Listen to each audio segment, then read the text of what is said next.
de ahí que se puedan sumar Oscar y Juan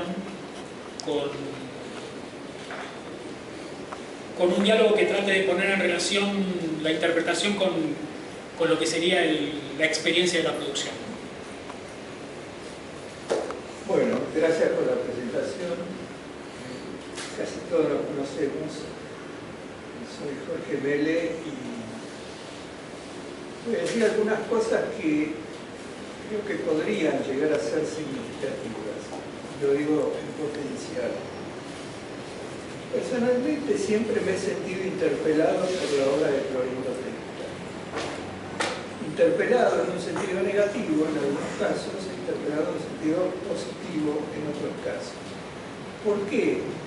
Por el corrimiento de las rupturas de las convenciones y de ciertos dogmas que a veces, por las propias dinámicas académicas, se establecen en la generación de modelos a seguir o de procesos de aprendizaje basados en la repetición.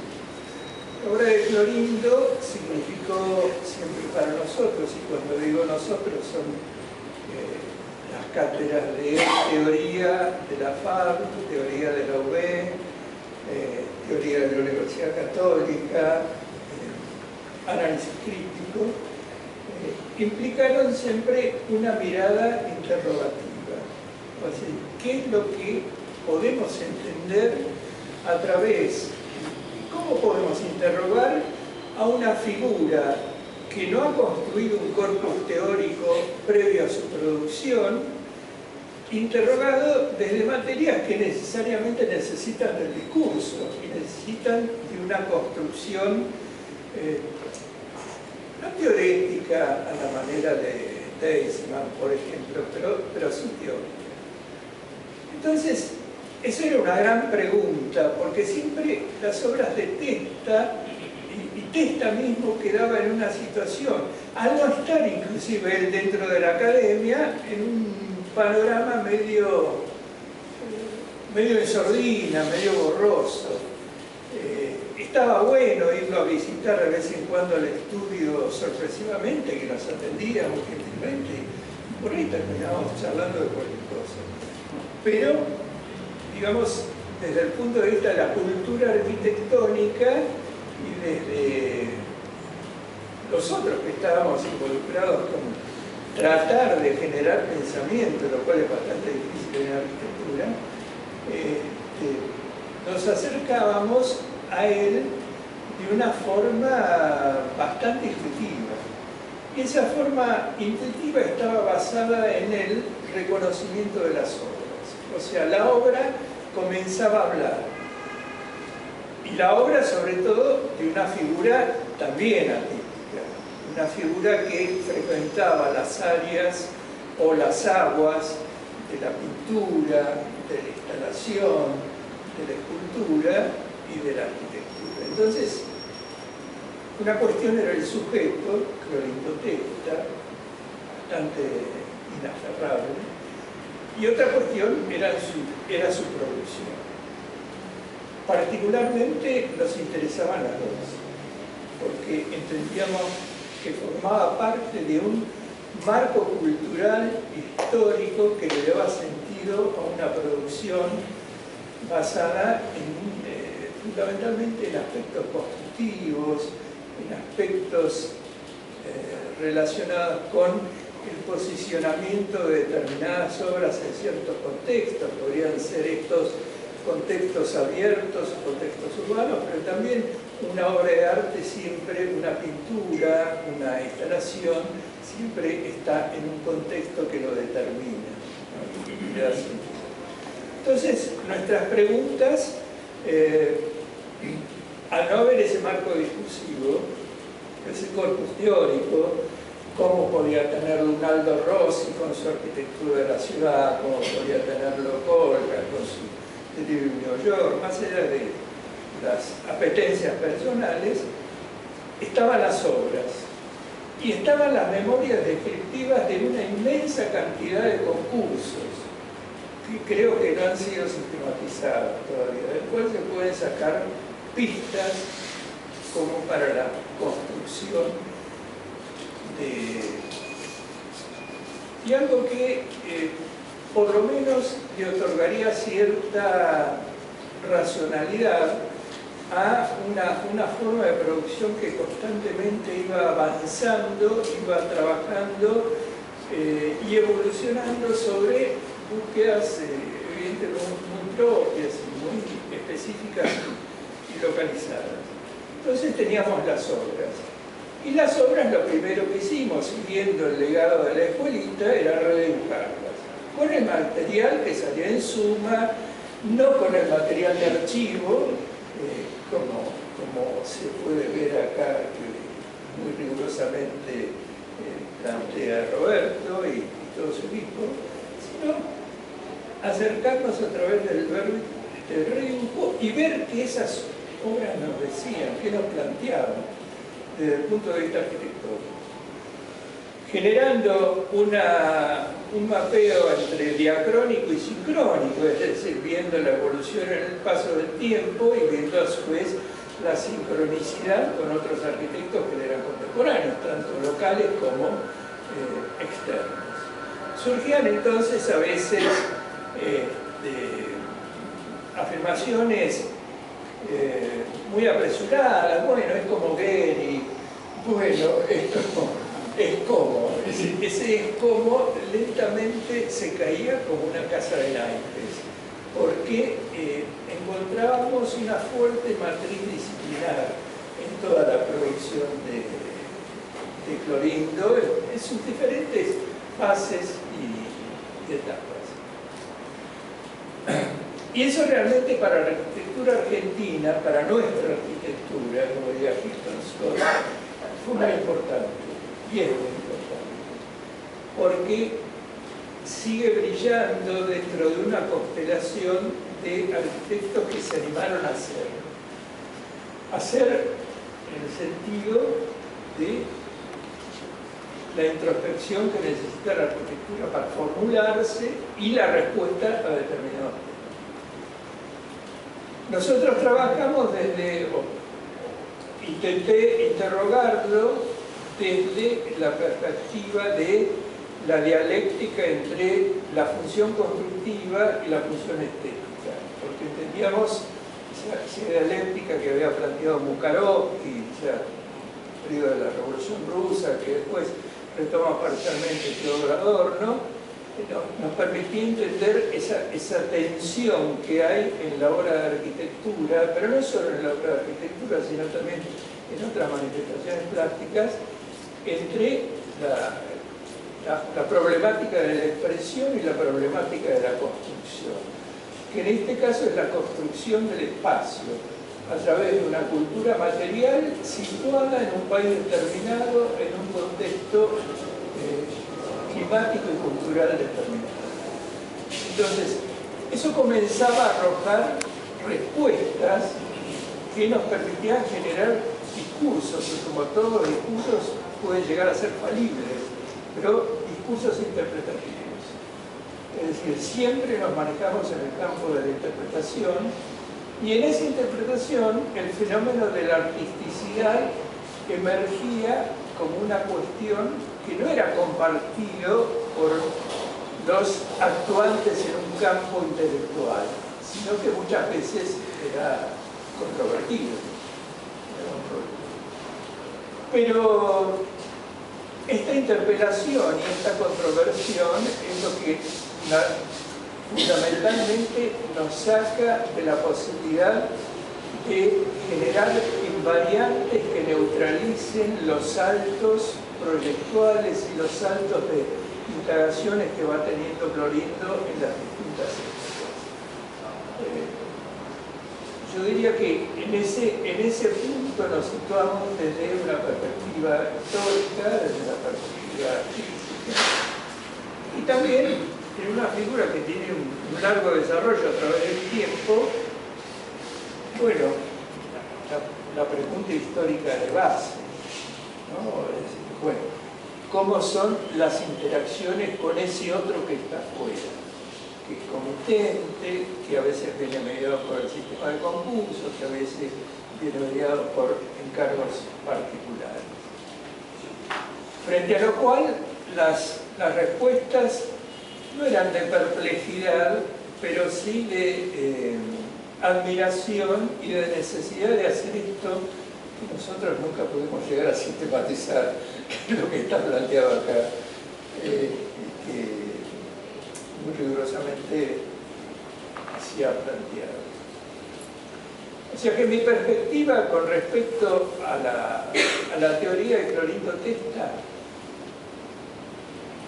la teoría no la hay, hay un hacer. Y hay una lógica del hacer que se maneja por transferencias artísticas y por transferencias materiales y económicas.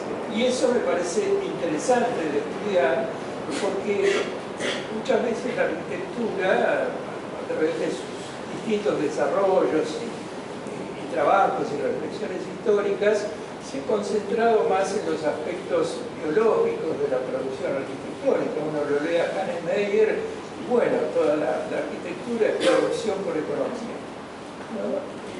Y sin embargo, cuando uno lee también las polémicas que había sostenido Le Corbusier con Moise Ginsburg en Rusia o con Karl Teige, se encuentra con esta posición de enfrentamientos de distintas filosofías que a veces larvadamente están actuando en las distintas fases del hacer.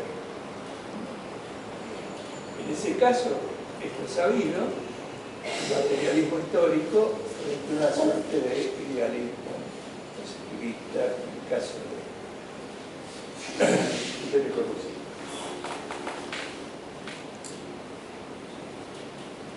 No sé si hay un tiempo para manejarnos cómo es esto. No, sí. por ahí seguimos la ronda. Sí. Yo me quedé pensando con lo que decías un poco sobre la conclusión de que la teoría no está, digamos, ¿no? No está en el sentido que no surge como una agenda personal de Testa comunicar una teoría que encuadre la obra a priori ni que la reseña a priori, digamos. Yo creo que algunos, está Gustavo, por ejemplo, y Claudia, que estuvieron el día de la inauguración, que se empezó a dar como una conversación un poco espontánea, y lo que surgía el día de la inauguración era que en cierto punto eso era quizá para nosotros en este momento, como sentido de la actualidad, una gran oportunidad, en el sentido que no esté dada la explicación, el encuadre de cómo hay que interpretar la obra. Bueno, tenemos el beneficio de que hay una obra formidable y que ni siquiera hay plena conciencia de qué tan formidable es esa obra, en el sentido que no estaba suficientemente publicada, catalogada, ¿no? Difundida.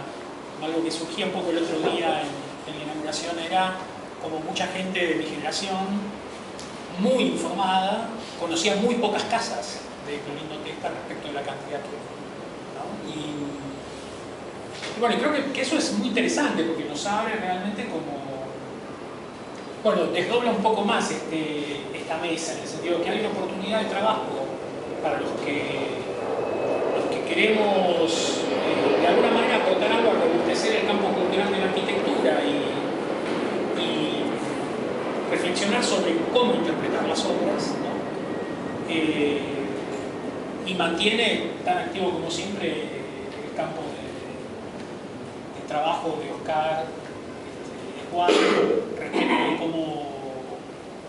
cómo actualizar esa agenda y traerla a la orden del día con todas las circunstancias que definen la coyuntura actual, ¿no? Y yo creo que son dos trabajos que los dos son muy importantes. Me parece que es un momento en el que realmente hay...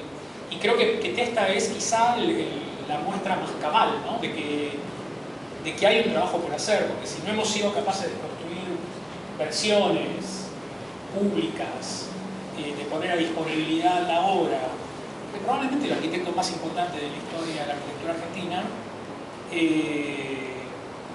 estamos fritos, ¿no? Como digo, pongámonos a laburar porque hay mucho trabajo para hacer.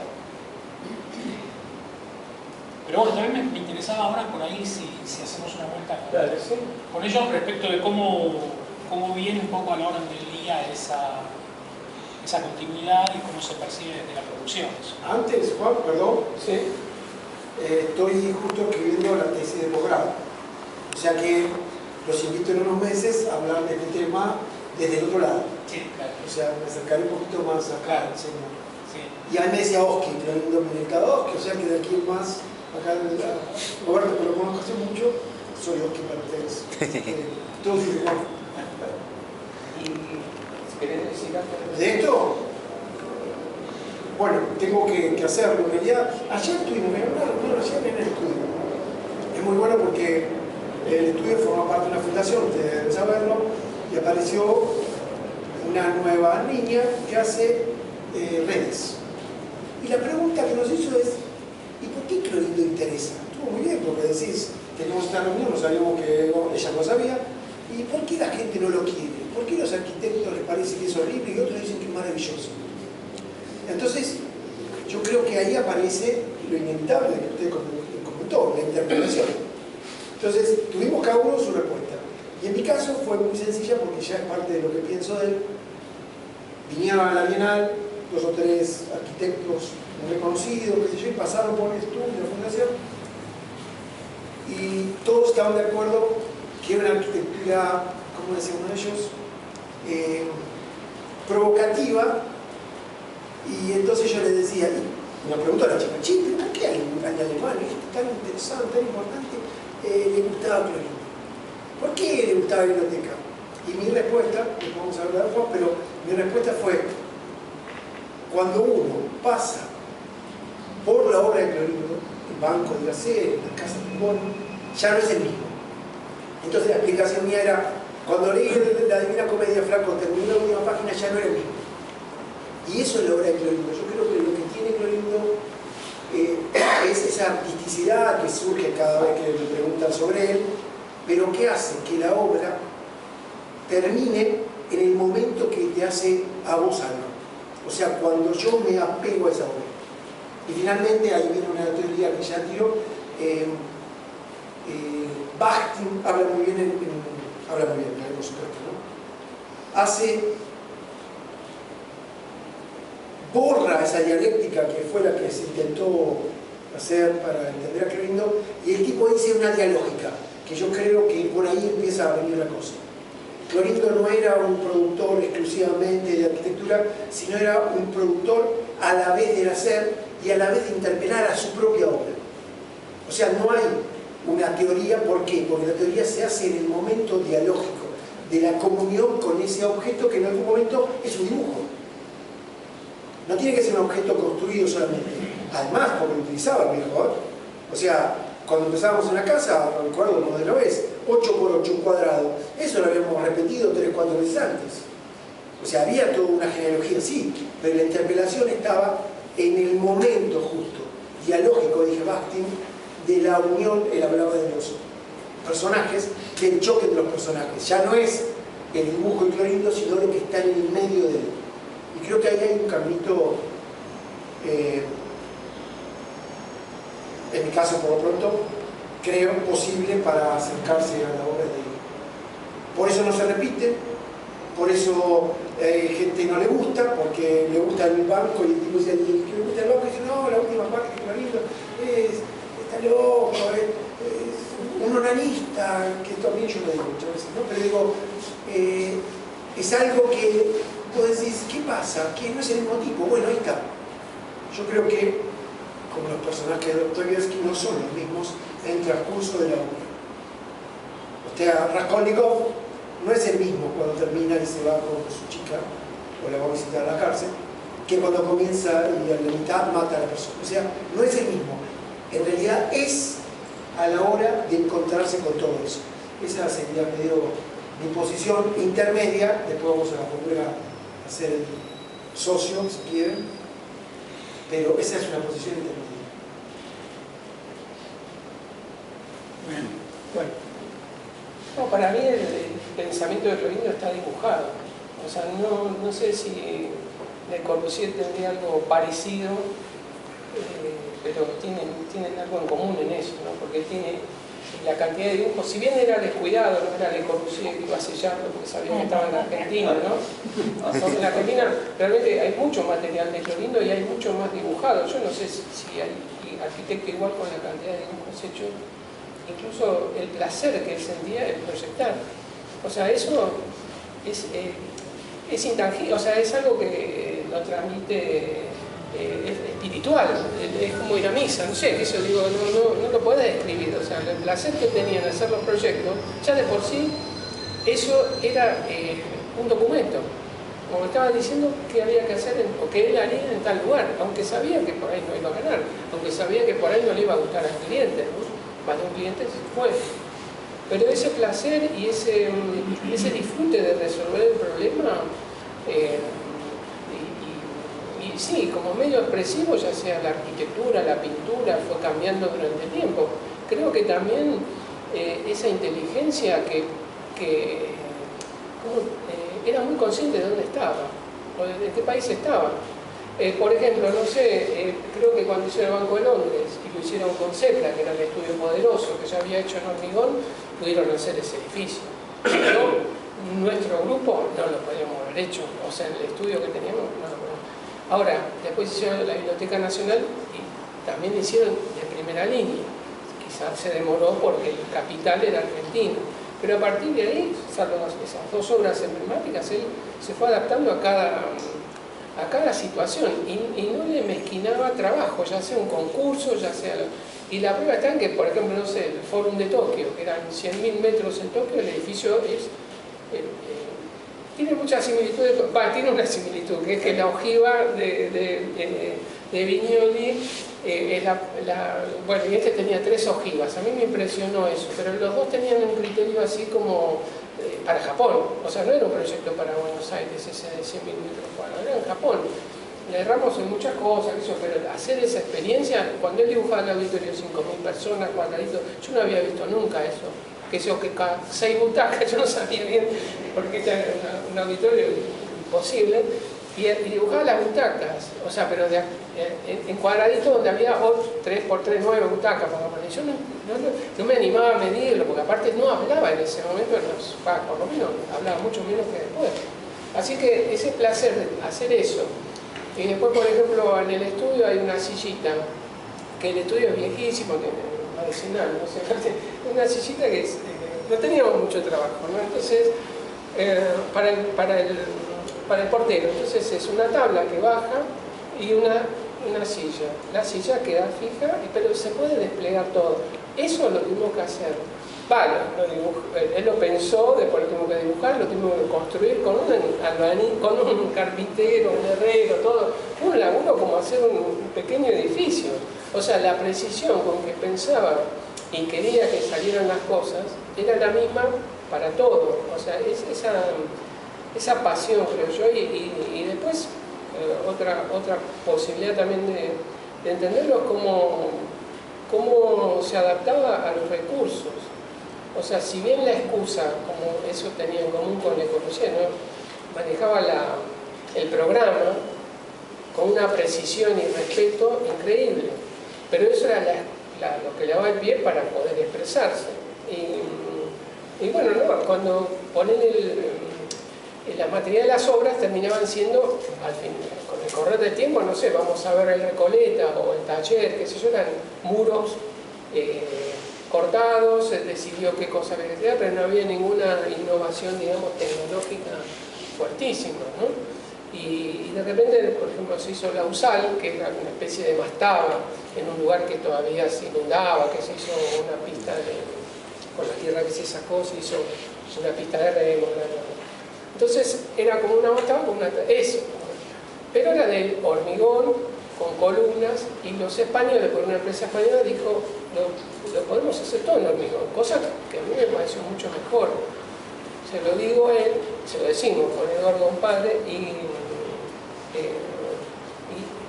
qué bueno, porque la verdad era candidata a hacer una pieza. Y dijo, no, que sea lo más barato. Y tuvo razón, porque después esa empresa empezó a flaquear, no podía terminar la obra y por suerte se hizo en mampostería y si no hubiera sido una ruina. Entonces ese criterio, ese sentido común y que, no sé, bueno, un poco pinto que el proyecto estaba muy relacionado con lo que se construía, pero no sé, lo que le interesaba era hacer el proyecto, ¿no? Y el cambiar, el cambio sí, el cambio es este que digo, o sea, no sé, en el tiempo y en la situación donde se hacía el proyecto, ¿no? O sea, no era lo mismo un concurso nacional que un concurso, ya te digo, banquito, ¿no? En eso me quedé pensando de lo que decía Oski antes también, y que vos insististe mucho sobre la función del dibujo, y pensaba en la experiencia, no sé, está por ahí Ana, por ejemplo, que hizo estos dibujos que andan por acá, cuando planteabas un poco esa forma de poner en valor la obra en la medida que vos entras en contacto con la obra y te empieza a interpelar la obra. Para nosotros siempre fue muy natural pensar que lo que había que hacer con las obras era dibujarlas, ¿no? Y a medida que las dibujábamos empezar a tratar de encontrar como cierta aproximación más analítica, donde el dibujo se empezara a volver más diagramático en el sentido de que intentara descifrar, por ejemplo, cómo la geometría estaba conteniendo hipótesis de organización del espacio, de la manera de visualizar el espacio. Me acuerdo mucho de lo que pasaba con el trabajo de Ana cuando estaba estudiando la Casa Castañeda, que ella justo, a diferencia de los demás, dibujaba a mano. Y no podía parar de dibujar, o sea, acá hay solo muy poquito de los dibujos que hizo muchísimos dibujos. No podía parar de dibujar, porque a medida que dibujaba se iba dando cuenta cada vez más de cómo empezaba a tener sentido. Y ahí hay algo que creo que tiene mucho que ver con lo que decís, de esa dimensión más artística de la posición de Testa, menos convencionalmente arquitectónica, que tiene que ver con esa suspensión de algunos enunciados o de algunos encuadres de cómo se constituye la agenda disciplinar del laburo. Pero que sí lo que consigue es interpelar de forma tal que uno tiene la impresión de que es una obra que vale la pena estudiar, y cuando lo empieza a estudiar, cuanto más la estudias, más sentido tiene estudiarla y más empieza a interpretar, ¿no? En el sentido de que empieza a aparecer algo que está, como bien dice Juan, cifrado en el dibujo. Y yo creo que no tengo dudas de que a Marino le gustaba dibujar, pero también dibujaba tanto porque estaba pensando mucho cuando dibujaba. Estaba organizando muchas cosas al dibujar. Sí, y eso es lo que se puede percibir ahora. Y aparte, creo que además de que pensaba, era una especie de como pasar el tiempo, por decir algo bien. O sea, le hacía bien hacer eso. Sentía satisfacción en hacer eso. Sí, era lo primero que hacía, leía un poco de diario y después chau, se ponía a dibujar. Hay un tema nada más ahí, que el dibujo no es un objeto. Hay una relación intersubjetiva. O sea, el dibujo está hablando, no está mostrándose como dibujo. No está diciendo, hay una pared, no, mejor cambiar la pared con ángulo para... No. Tenemos una interpretación, de nuevo estoy poniendo... Sí, sí. El dibujo le está diciendo a él algo. Claro. O sea, hay una relación justamente tipo en un punto. A ver, yo no creo que haya leído a Husserl y haya entendido eso porque no le interesaba. Pero el tipo que de todo esto que estamos hablando manchaba, no es que no tuviera una teoría, tipo, pero la relación con el dibujo no era justamente de producción a través de un objeto, sino la producción aparecía recién en el diálogo con eso. O sea, eso le decía cosas, que es lo que me parece más interesante, por lo pronto tratar de encontrarle alguna vuelta a esto que estamos tratando de hacer. Bueno, que yo creo que ahí se ve muy bien en lo que citabas de las casas de cuadrado de 8×8. Digo, uno puede volver sobre las casas que parten de la planta cuadrada, y nosotros acá estamos exponiendo solo algunos de los ejemplos que empezamos a hacer, pero lo que es muy visible es que cada casa es en sí misma como un pequeño laboratorio que creo que lo usaba todo el tiempo, que es entenderse como un personaje dentro de una historia, que él lo decía de esta forma, continua. Él entendía la genealogía. Lo que nosotros hoy día estudiamos, él lo entendía. Él cuando te hablaba de la casa romana sabía exactamente lo que era una casa romana.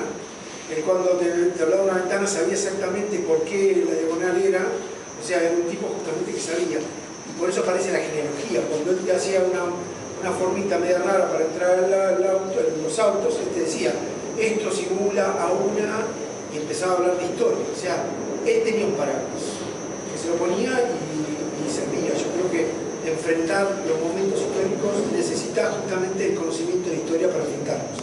Si no, termina siendo un pelotudo que hace lo que se hace en el momento. Y eso no le pasó. Yo creo que esa es una de las herramientas. No, y sí, coincido, sí, perfecto. No, me acordaba de, en el tiempo, él me hacía acordar a la historieta de Tintín, o sea, él siempre estaba, viste, vestido igual, con el paraguas lo usaba mucho y seguido. Se compró uno en Nueva York una vez y lo cambió, pero si no siempre lo... Y el sombrero, y siempre tenía casi el mismo uniforme, ¿viste? Y era un poco un personaje, no sé, estaba con esas pinchas en esos... Yo lo conocí 30 o 40 años, no sé, pero digo... creo que siempre estuvo así, ¿no? Ese personaje, y también la comparación con Le Corbusier, ¿no? Que siguió y medio parecido, porque así Le Corbusier con todo lo que hizo, ¿no? Y hizo ese cabañón de madera, ¿viste? Y se dedicó y viví, y ahí fue a morir, no sé, lo que fuera, no sé. Lo que te digo, el banquito, o lo que, una instalación, y bueno, sí, bueno, hay que... se dibujaba dónde poner el cuadro, ¿viste? Como que él decía que se entretenía, era una forma muy agradable de pasar el tiempo, ¿no? Y después otra cosa que le gustaba era cocinar, una vez en la semana, y casi siempre hacía fideo, pero le gustaba eso de hacer, ¿viste? Como tiene algo de arte en la cocina, ¿no? Como cuando vos, o eso de ofrecerle a alguien algo que a vos te gusta, no sé. Eso era un poco la arquitectura para él, y la verdad que se entretenía, o sea, fue hasta el último día a trabajar, ya al final porque era lo que le gustaba hacer. Por eso decir, el límite entre la arquitectura, el arte, depende, ¿no? Pero las dos cosas, yo creo que le gustaba mucho más pensar el cuadro y después hacerlo rápido, que hacía casi siempre eso. Y la arquitectura pensaba mucho y después algunos se construían, ¿no? Y casi todos esos edificios en realidad no se lo dieron, lo ganó por concurso, ¿viste? Casi todos esos que muchos de los concursos que se hicieron no se ganaron nunca. Y esos que vos nombraste se hicieron en concurso, ¿no? O sea, los que se ganaron no se construyeron también. También, y por ejemplo, ahí ganó muchísimos. Ponele el momento que ganó hospitales, no me acuerdo cuántos, todos juntos, y se hizo solo el naval. Sí, hay maquetas por todos lados, cada provincia. Pero ponele eso de La Pampa, a mí siempre, me acuerdo que ese concurso fui a trabajar para Borghini, Minón, y estaban todos pensando en cómo adaptar, yo no lo conocía aún, cómo adaptar los edificios a la traza que él había generado en la plaza. Y cuando aparece el proyecto de Clorindo, en pleno posmodernismo, por decir algo, ese proyecto parecía, no por ponerle un mote, pero era una libertad del proyecto, que eran todas piezas sueltas, así como era hermoso. A mí me encantó ese proyecto, y era, uno podía llamarlo posmoderno, ¿no? El movimiento posterior al modernismo, y lo hizo, y pudo hacerlo, se divirtió y lo ganó, después no se hizo prácticamente nada. Pero digo, esa libertad propia de reírse del mismo, ¿no? Porque, o no sé, lo habré hecho como estrategia, eso no lo sé porque no estaba en el estudio. Pero bueno, la repetición también, ¿eh? Él comentaba, toda la mañana se iba a tomar el café en un lado, en un lugar, la fábrica. ¿Sabes cuál era el comentario de él? Que todos los días eran diferentes las galletitas, las mismas galletas comidas. O sea, el tipo hacía exactamente las mañanas, 9 de la mañana, y el comentario no era el diario que leí, no. Todos los días las galletas son diferentes, haciendo exactamente lo mismo. O sea, ahí hay algo también de la repetición, de la iteración, esto que se nombra, en que aparece lo diferente, lo divertido, que en realidad vamos a la tipología también es interesante, ¿no? No importa. Que tiene que ver con esto. Repetir y al encontrar la repetición, el cuadrado 8×8. Y eso de que no hables mucho, eso me parece. ¿Y qué te parece? Es divertido. ¿No? O te corregía algo, vos llevas un cuadro, un dibujo. No hablaba mucho. Bueno, en el CAIC era el último en hablar y después cuando enganchaba porque tenía facilidad, pero no era muy de exponer y eso. Hablando de cuadros, yo le contaba a Oski, oportunamente, que compartía con él la casa de cuadros de la calle Uruguay. Ah, sí. Hay una señora que cada vez que iba era una fiesta para ella. Yo creo que hablaban, le contaba ella, yo no vi nunca, pero una hora charlando de cualquier cosa, de todo. Pero en particular, por ahí tiene que ver la repetición, tiene que ver un poco el modo que uno vive, ¿no? Y bueno, conoce a la señora, la familia, la señora de los cuadros. Vos ibas al estudio, re murco, no, te daba 10 minutos, más no le daba, 10 minutos de charla, después se volvía y empezaba a dibujar. Iban dos pendejos de la facultad y el tipo podía estar 6 horas con ellos. Y la conversación, esto que estamos diciendo nosotros, el silencio, un carajo, el silencio. El tipo estaba hablando con los chicos y les explicaba todo, hablaban de cualquier cosa, hablaban de historia, hablaban de comida, o sea que todo eso tiene que ver también, ¿no? Es como, son prácticas, yo creo que absolutamente. El silencio lo hacía a propósito, ¿no? Y que había horrible. El tipo hablaba que el silencio era una herramienta. Cuando no quería, no era así, y te charlaba de cualquier cosa. Así que, no sé si se le respondió, yo creo que no está mal. Sí. No está mal. Es un personaje con muchas aristas, es indudable, como todo artista, como todo grande. Y una cosa, es increíble es que no hay mucha gente ya, la interesa. Era un personaje así, vos sabías que te decía esto y esto iba a ser. Ha tenido asesores que en algunos momentos ya casi ni servían porque los tipos estaban desactualizados y el tipo lo llamaba igual y después te preguntaba, che, ¿y otro qué opina?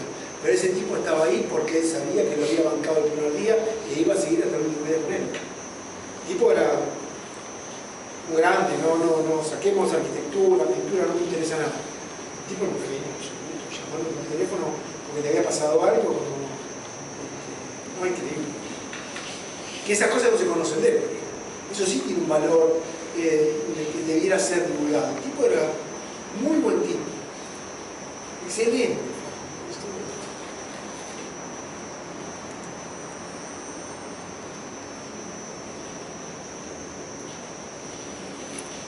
Me quedaba pensando en lo que decía Ariel. Y un poco lo que está como contenido en esa dimensión de si hay una teoría o no hay una teoría, ¿no? Como en el trabajo. Porque pensaba en toda esta cuestión de la regularidad, ¿no? Como de hacer siempre lo mismo y de que cuando uno lo estudia va apareciendo como una consistencia en la obra a pesar de esos golpes muy dramáticos de los sacudones históricos, ¿no? Sí. Para mí hay un hecho que es como un punto de inflexión que podría haber roto la carrera de cualquiera, que es todo el fenómeno de la Biblioteca Nacional. Sí. El escarnio público durante la dictadura, el tipo de discurso que había en los medios respecto de la biblioteca como obra faraónica, como si todo fuera una cosa de un ego gigantesco, de testa que quería hacer no sé qué, una cosa impuesta por un discurso muy berreta en los medios, agitado por la propia dictadura para minimizar esa obra y justificar su postergación. Digo, eso que pienso un poco, para mí siempre hay un personaje con el que yo lo comparo bastante a Testa, que es Stirling, ¿no? Como le pasó a Stirling también de ser el arquitecto más importante del Reino Unido y que por algunos problemas técnicos pasó a no poder trabajar más ahí y y tuvo como una época de una ventana grande de tiempo sin poder ser reconocido, ¿no? Que también encontró esa forma de replegarse un poco más sobre su espacio de trabajo, su consistencia, ¿no? Yo imagino que él debe haber sido siempre bastante parecido, pero me parece que también todo ese fenómeno de la biblioteca también es como que seguramente lo ayudó a encontrar un espacio menos... con otro tipo de ambición, ¿no? Como con una... quizá sabiendo que esas obras como de grandes emprendimientos, de grandes epopeyas, bueno, podían ser muy insatisfactorias en cierto punto, no porque no haya sido satisfactoria para la biblioteca, pero el proceso de haber sido muy difícil y por algún motivo él decidió a partir de ahí trabajar de otra manera, ¿no? Digo, en términos tecnológicos. Yo creo que decidió trabajar de otra manera porque el medio se fue achacando. O sea, no, porque le sobraba paño, pero justamente pues le sobraba paño podía trabajar con los ladrillos, podía hacer eso con cámara de aire, ¿viste? Le sobraba, sí. Para mí en ese aspecto, ya te digo, por los concursos internacionales, ¿no? Sobre todo que había otra mente trabajando, ¿no? No era la de... Sí, yo creo que sí, pero creo que le pasó a muchos, fue cambiando, el mundo fue cambiando, la economía, etc. Sí, él en su discurso se tomaba bastante a la ligera eso, o sea, él decía, todo cambia, si las casas las demuelen no importa, si los dueños las quieren cambiar, que las cambien, ¿no? Había algo ahí que a nosotros nos desesperaba. Van a demoler la casa de Itela. De todas maneras, él no dijo nada, pero hicimos un montón de cosas para que no tienen acá. Sí, o sea, hay algunos proyectos, o sea, como para utilizarla como hall del colegio y que el colegio fuera por arriba, no sé, un montón de situaciones hasta que él no quería perder tiempo, él quería hacer lo que le gustaba, el otro ya era perder tiempo, o sea, te tenés que perder, no sé, y todos los que se dedicaron igual la demolieron. Y bueno, y tampoco hay mucha documentación de eso.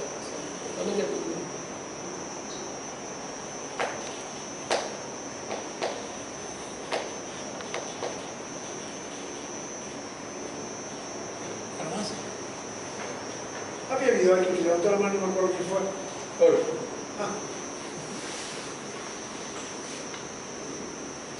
Sí, a mí me queda un poco el tema de cómo logra armonizar él la arquitectura, que es algo muy concreto, con el arte. Siempre me pregunto cómo hacía él todos los días para hacer el arte o hacer la arquitectura. Si lo mezclaba, hacía un rato hacer un cuadro o no, tenía sus momentos aparte. Me parece que todo fuera lo mismo. Y bueno, un poco es lo mismo. Cuando tenía el taller en el estudio, él pensaba y después pintaba bastante rápido y era muy fresco, ¿viste? Por lo menos estos últimos cuadros, ¿no? Los primeros que eran más abstractos, ¿no?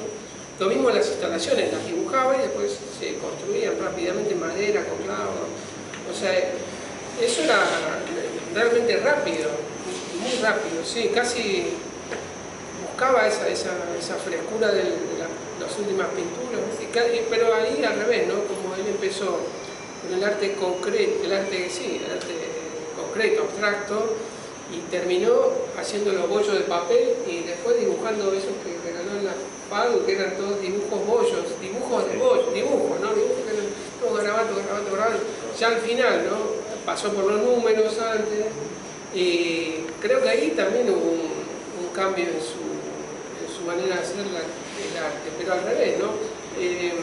Lo hacía rápido, le gustaba más sentarse a pensar, como pensar dibujando, ¿no? Eso, los cuadros se hacía rápido, realmente rápido.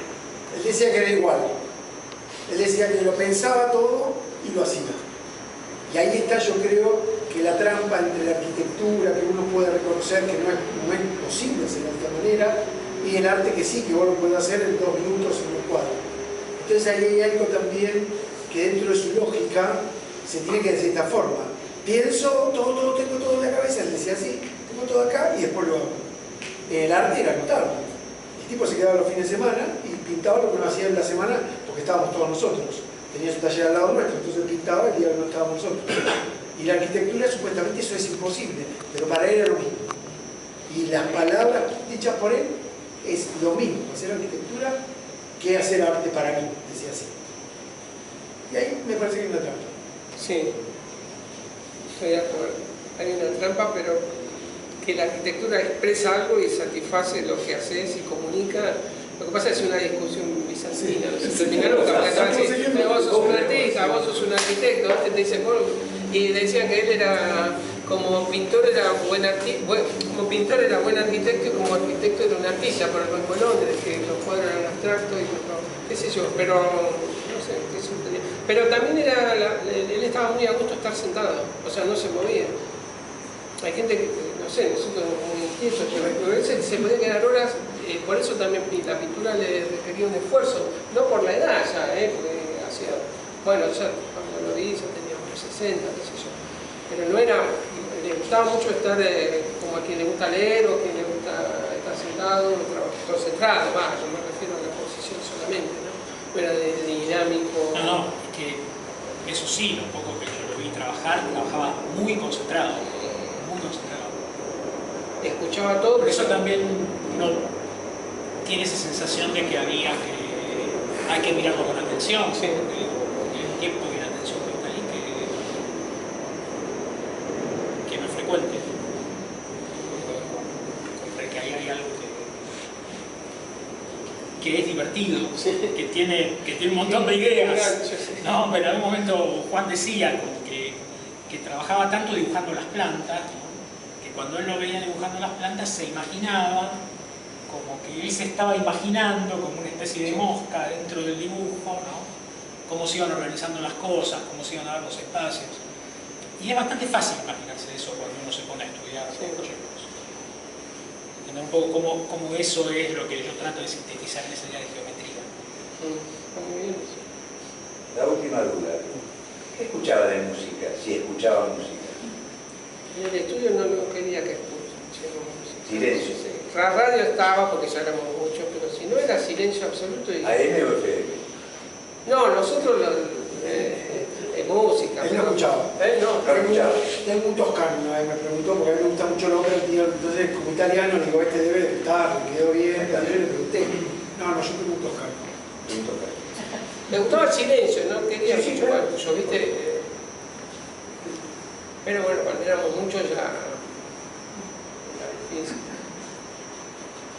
Yo tengo una pregunta, una para vos y otra para ustedes. Nosotros caímos en todas las que contaron, cuando éramos chicos también, con Gabriel Kipildor sobre todo, que éramos docentes acá con Jorge, hace como 15 años, éramos estudiantes. También queríamos descubrir la teoría de Clorindo y íbamos al estudio y nos recibía, estábamos horas, era genial. Pero siempre charlaba de, no sé, de los animales, de las máscaras de africanas, de los fideos con salsa con yerba, siempre se iba por todos lados, pero nos atendía más de una hora, era increíble, pero nunca lográbamos que nos dijera nada. Entonces nosotros decíamos, bueno, debemos ser nosotros, que en realidad somos chicos, no logramos interpretarlo. Después fuimos una vez a una entrevista que había organizado la revista Plot, con Ciro Nasle, acá la vamos a encontrar la papa, dijimos. Y Ciro me acuerdo que iba para acá, para allá, daba ejemplos, números, sí. Media hora de pregunta y Clorindo era, no. Esa era la respuesta. Todo lo único que decía era, no. Era imposible de entrarle. Entonces, ahora viendo esto, les quería preguntar justamente si se pueden encontrar, que vos un poco estás contando, ¿no, Roberto? Sí, que hay como una especie de patrón. Y si no teoría escrita, pero sí por lo menos una teoría dibujada o geométrica, y entonces en base a eso si encontrás como una especie de instrucción o instrucción de repetición como para dos cosas, quizás